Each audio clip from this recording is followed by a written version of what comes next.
नमस्कार, मैं हूं आपके साथ अंजना शर्मा और आप देख रहे हैं भारत का सबसे तेज न्यूज चैनल जी भारत न्यूज। चलिए शुरुआत करते हैं इस वक्त की बड़ी खबर से। लखनऊ से बड़ी खबर। लखनऊ में 8 वर्षीय बच्ची की हुई हत्या के मामला में पुलिस ने इस हत्याकांड का खुलासा करते हुए हत्यारोपी महिला जुगनू को किया गिरफ्तार। आपको बताते चलें, उत्तर प्रदेश की राजधानी लखनऊ में कोतवाली दुबग्गा क्षेत्र अंतर्गत ग्राम बरावन खुर्द में 8 वर्षीय बच्ची की हुई हत्या के मामला में पुलिस ने इस हत्याकांड का खुलासा करते हुए हत्यारोपी महिला जुगनू को किया गिरफ्तार। उपरोक्त हत्याकांड की पुलिस द्वारा की गई जांच में पता चला कि यह हत्या तंत्र मंत्र के चलते की गई थी। हत्या आरोपी महिला जुगनू और उसके आरोपी पति सोनू पंडित ने मिलकर बच्ची की हत्या की बनाई थी योजना।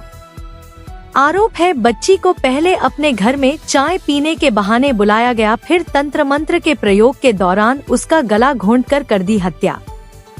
हत्या से पहले आरोपी महिला जुगनू और सोनू ने तांत्रिक विद्या का इस्तेमाल किया और फूल तथा लोम चढ़ाए। इसके बाद दोनों ने बच्ची की हत्या की सनसनीखेज घटना को किया कारित। पुलिस को उपरोक्त प्रकरण में मामले की जांच में कई सीसीटीवी फुटेज खंगाले और एक सीसीटीवी में सोनू पंडित को बच्ची को ले जाते हुए कैद किया गया। सोनू से पूछताछ के बाद पुलिस को पता चला कि उसने आत्महत्या कर ली थी, फांसी लगाकर जान दी। पुलिस ने मृतक बच्ची के मोबाइल फोन में एक मैसेज भी पाया, जिसमें सोनू ने किसी को लिखा था, मेरे नंबर पर कॉल मत करो, यह सर्विलांस पर है। इस मैसेज और सीसीटीवी फुटेज की मदद से पुलिस ने हत्यारोपी महिला जुगनू को किया गिरफ्तार।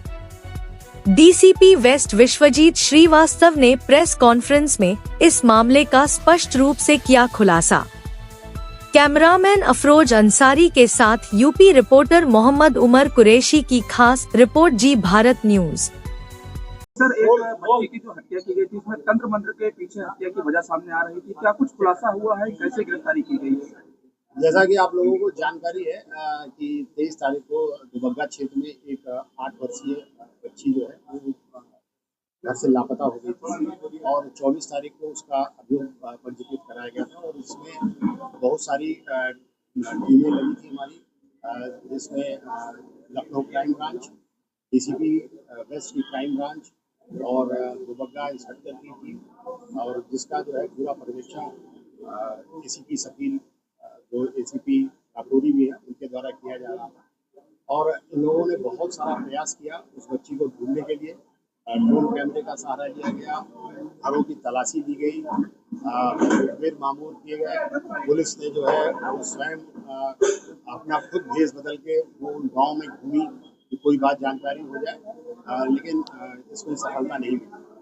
आपको जानकारी होगी कि 1 तारीख को इस बच्ची का शव जो है सैदपुर थाने क्षेत्र में एक बड़ा नाला है, उसमें बहता हुआ मिला और उसकी जो है हत्या कर दी गई।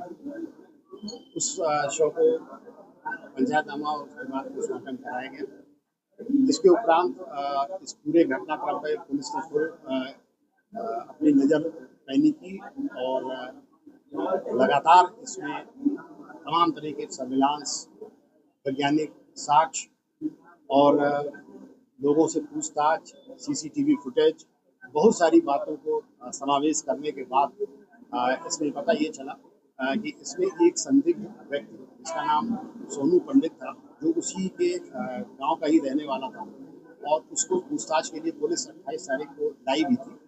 और उसके पीछे कारण ये था कि उसके मोबाइल में एक मैसेज था जिसमें ये लिखा था कि मुझे ज़्यादा फ़ोन मत करो, मेरा फ़ोन सर्विलांस को लगा। और इस मैसेज को उसने डिलीट भी किया था, किंतु उसको मोबाइल की अधिक जानकारी न होने के कारण ये मैसेज जो है रिसाइकिल बिन में सेव था।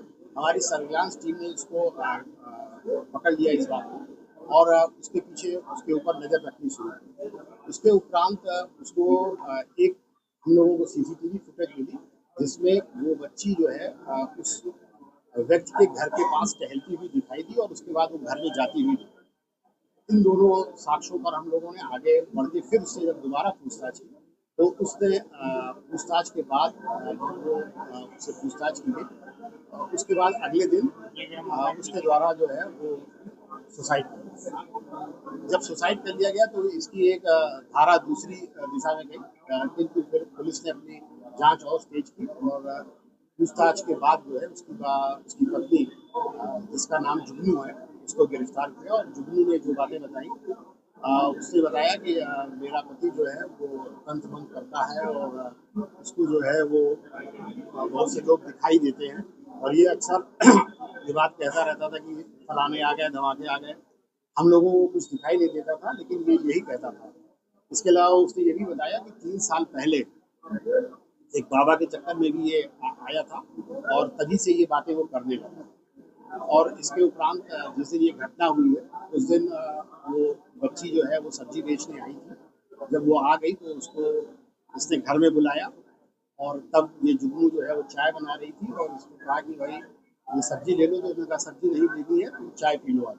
जब वो बच्ची घर में आ गई उसके उपरांत उसने कहा कि हमको आज जो है जो हमारी तांत्रिक है उसमें हमें बलि देनी है। और इस क्रम में जो है इन दोनों ने मिलकर उसको मार दिया। मारने के बाद जिस साइकिल पे एक डिब्बा लगा हुआ है जो आपने पीछे देखा रखा खड़ा हुआ है, उसमें उस बच्ची की डेड बॉडी को मोड़ कर रख दिया और जिस रस्सी से उस डेड बॉडी को उसने बांधा था वो रस्सी भी उसी के घर से मिली और वो उसका अपने व्यवसाय में इस्तेमाल भी किया। इसके उपरांत इन लोगों ने उसकी डेड बॉडी को अगले दिन सवेरे जो है वो ले जाके उस जगह पर फेंक दिया और उसमें हम लोगों को CCTV फुटेज भी मिल गई है जिसमें कि उसको वो ले जाते हुए दिखाई पड़ा। कुल मिला के तंत्र मंत्र के चक्कर में ये बच्ची की हत्या की गई और इसमें मुख्य रूप से जो सोनू पंडित और इसकी पत्नी जुगनू दोषी है और इनको हम लोगों ने जो है न्यायिक अपेक्षा दी। सर, बलि देने की वजह क्या है कि किस वजह से बलि दी गई? अब जो बलि देने वाला है वो तो एक्चुअली उन्होंने सुसाइड कर लिया, वो इसके बारे में जानकारी उत्तर नहीं बताई। लेकिन जो इसकी पत्नी से पूछताछ की गई तो उसने कहा बताया कि उसके ऊपर एकदम से वो उत्तेजित हो जाता था और कहता था मुझे बलि चाहिए या इस तरह की बात बताई गई। चूंकि अब उसकी पत्नी का बयान है वो खुद मुलजिम है तो उसमें बहुत विश्वास नहीं किया जा सकता। लेकिन ये बात सही है कि वहाँ पर तांत्रिक के कुछ सामान भी मिले और उसके द्वारा ये भी बताया गया था कि जब वो लड़की को मारने से पहले उसे 3 फूल वो लाए नहीं गए हैं। वो 3 फूल कहाँ है? वो फूल है रखे हुए हैं, उसको उसने लौंग डाली और लड़की की जो है वो पूजा की और पूजा करने के बाद जो है इससे पहले भी ये कोई घटना कर चुका था ऐसी या पहली बार इसने ऐसी घटना की? अभी तक और कोई घटना ऐसी प्रकाश में नहीं आई क्योंकि वो है नहीं इस दुनिया में तो उससे सर, सवाल ये आता है कि जब ये हत्या करने के बाद वो लेकर के कुछ किलोमीटर की दूरी पर गया है तो दूरी पर आखिरकार वहाँ पर जो अगर बात की जाए तो पुलिस जो चेकिंग करती है, चेकिंग के दौरान भी किसी तरह की कोई जानकारी नहीं लग पाई। 3 किलोमीटर का पूरा दायरा तय किया। अब ये घटना उसने सवेरे 7 बजे की थी और इसको वो हाईवे से लेके गया था। हाईवे पर आमतौर से पुलिस की चेकिंग नहीं होती और वो कुछ दूर ले जाके फिर उसको वो एक चूँकि वो कॉस्मेटिक का सामान बेचता था उसे बहुत सारे रास्ते पता थे तो उस रास्ते से गया। तो सर, इसमें ये कहा जा सकता है कि जिस तरीके से जो घटना हुई है पत्नी और इसका दोनों का रोल रहा है, बलि को लेकर के पूरी घटना की गई है। कपड़े जो चेंज करके वहां तक ले जाया गया, क्या इसको ढक करके ले गए थे या फिर ऐसे ही जो उसके अंदर डिब्बे के? ये अच्छी बात आपने बताई कि उसको जो बच्ची ने कपड़ा पहन रखा था उसके ऊपर एक टी-शर्ट जो पिंक कलर की थी वो